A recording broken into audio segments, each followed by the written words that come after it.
अब तक हमने यह सुना कि 7 कल्प होते हैं और 7 कल्पों के नाम सुने।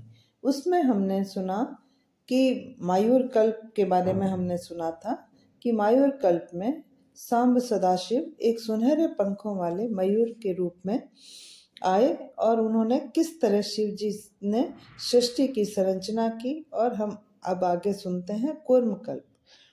इस कल्प में भगवान शिव जो है वो कुर्म यानी कछुए का रूप बनाकर आए और ये मार्कंडेय ऋषि ने युधिष्ठिर को बताया कि हे धर्मराज युधिष्ठिर, एक बार फिर प्रलय हुआ और एक बार फिर पूरी धरती जलमग्न हो गई और उसमें एक शिव जी कुर्म बनकर आए यानी कि कच्छप रूप में शिव जी आए जिनके 1000 नेत्र और 1000 चरण थे।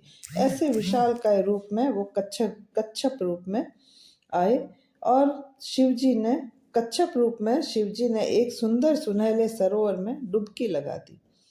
ब्रह्मा जी ने कुर्म बने शिव जी को वेदों में होने वाली स्तुतियों से जगाया और कहा कि हे महादेव, हे भोलेनाथ, अब आप उठ जाइए, अब आप वापस पुनः सृष्टि की संरचना कीजिए।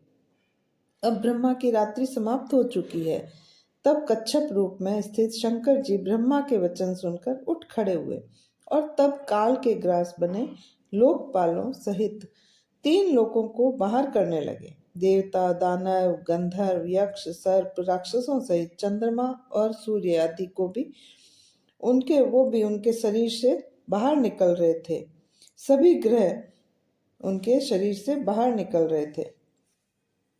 तभी कुर्म बने भगवान शिव जी ने देखा कि एक बहुत ही सुंदर गहनों से सजी हुई और सुंदर नैनों वाली नारी को देखा और उस समय महादेव जी की कृपा से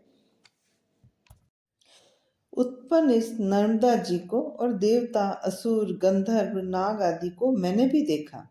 मैंने नर्मदा जी को, जो कभी क्षीण नहीं होती, मैंने उनका बार बार दर्शन किया है। और जो श्रद्धालु इस कुर्म कल्प के प्रादुर्भाव की इस कथा को सुनेंगे, पढ़ेंगे, वो सब अपने दुष्कर्मों से मुक्त हो जाते हैं। क्योंकि मार्कंडेय ऋषि ने युधिष्ठिर से कहा कि हे राजन, नर्मदा माँ की महिमा जितनी भी कहो वो कम ही है, क्योंकि ये माँ नर्मदा सबका, हर जीव का कल्याण करती है, सबको मोक्ष प्रदान करती है। अब उसके बाद में आता है बक कल्प की कथा।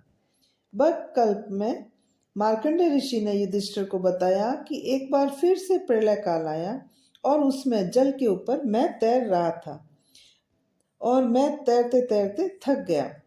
तब मैंने देखा कि हार श्रृंगार, कुंद पुष्प, चंद्र के समान अथवा श्वेत गाय के दूध की तरह सफेद एक बगुले के रूप में शिवजी को देखा। अब की बार शिवजी एक बगुले के रूप में आए और उस समय मार्कंडेय ऋषि ने उस बगुले को पूछा कि आप कौन हो। तब बगुले बने महादेव जी ने बताया कि हे पुत्र, मैं ही ब्रह्मा हूँ, मैं ही विष्णु हूँ और मैं ही सदाशिव हूँ और तुम प्रलय में इधर उधर मत भटको। अब मेरे पंखों में आ जाओ और विश्राम करो। और मैं उनके पंखों में कई हजारों वर्ष तक विश्राम करता रहा। पर एक बार तभी 10 दिशाओं से नुपुरों की ध्वनि सुनाई देने लगी। तभी वहां पर सुंदर वस्त्र और अलंकारों से सुसज्जित 10 कन्याएं आई, जो कोई चंद्रमा की तरह थी, चमकने वाली थी, और कोई सूर्य के समान कांति वाली थी। बहुत ही सुंदर सुंदर स्त्रियां आई और उन्होंने उस बगुले की पूजा की और बगुले बने शिव जी की स्तुति भी की। नर्मदा जी के तट पर यदि शिव जी की पूजा अर्चना की जाए तो वो करोड़ गुना फल देती है, क्योंकि नर्मदा में हर कंकर शंकर कहलाते हैं। नर्मदा जी से कोई भी यदि एक पत्थर भी उठा लेंगे तो वो ही शंकर होंगे। भोलेनाथ बड़े ही सुंदर हैं, बहुत ही दयालु हैं। वो तो कपूर की तरह गोरे हैं, केवल उनका कंठ ही नीला है। कर्पूरी गौरम करुणावतारम संसार सारम भुजगेन्द्रहारम सदा वसंतम हृदयारविंदे भवम भवानी सहितं नमामि, भवं भवानी सहितं नमामि। और ये कंठ भी नीला क्यों हुआ, ये तो हम सब जानते हैं कि जब समुद्र मंथन हुआ तो उसमें से हलाहल विष निकला। अब वो हलाहल विष को कौन ग्रहण करे? सब देवता और दानव सब अमृत की इच्छा रखते थे कि सब सोचते हम अमृत पी लें और अमर हो जाएं।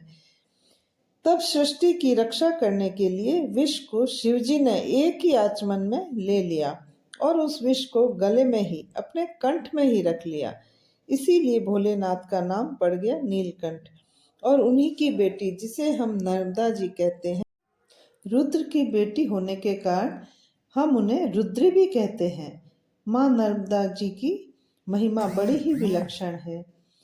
और जैसे सरस्वती जी का जल है वो 3 दिन स्पर्श करने पर पवित्र करता है, और यमुना जी का जल जो है वो 7 दिन में स्नान करने पर हमें पवित्र करता है।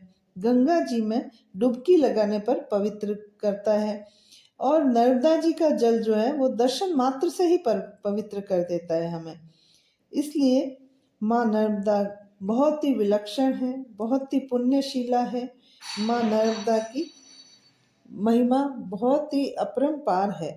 उस बगुले रूपी महादेव जी का पूजन करने वाली वो सुंदर स्त्रियां 10 दिशाएं थी जो शिव जी का पूजन कर रही थी। मार्कंडे ऋषि ने ऐसा माँ नर्मदा जी से पूछा कि वो कन्याएं कौन थी, और हे पुण्यशीले, हे महाभागे, तुम कौन हो? तब नर्मदा जी ने कहा कि मैं वही कल्पवाहिनी हूँ, देवी हूँ। रुद्र के शरीर से निकली नर्मदा नाम से मैं प्रसिद्ध हूँ। इस तरह हे राजन, मैंने भी श्री नर्मदा जी को बकल्प में भी देखा है। जो लोग एक बार भी भक्ति पूर्वक परम पावनी माँ नर्मदा जी में स्नान कर महादेव जी को पूजते हैं, वो निश्चित ही अपने सारे पापों को धो डालते हैं। हर हर नर्मदे, हर हर नर्मदे। आप भी कमेंट में हर हर नर्मदे अवश्य लिखिएगा।